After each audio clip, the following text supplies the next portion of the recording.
आमे दुईटी कैंडिडेट आमर easily selected होते विन करेंगे आउ लास्ट कैंडिडेट थर्ड कैंडिडेट जो फोर्थ कैंडिडेट आमर कंपटीशन चली सी भी गोटे डिक्लेयर कर देखो आम कते नंबर मैक्सिमम अच्छी 22 अच्छी आम दरकार आउ 8 मेंबर ओनली अच्छी दरकार 8 मेंबर को आम आप देखो दुईटी मेंबर बीजेडी ऑलरेडी सस्पेंड करी दुईटी मेंबर आपण कांग्रेस दुईटी मेंबर देखो अटेंड करना जो पार्टी ऑल पार्टी जो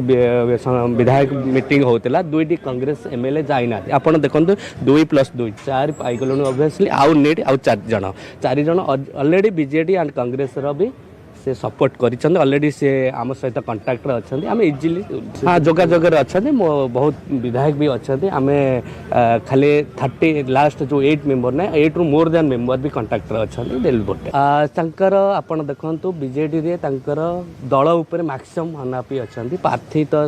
गोटे ना को मात्र किंतु दल उपर जो बीजेडी देखो प्रतिदिन जेजा जेजा विरुद्ध कर टणा उटरा होती आउरी अल्प दिन पर ये राज्यसभा इलेक्शन पर दल रही कहीं आप देखिए मैक्सिमम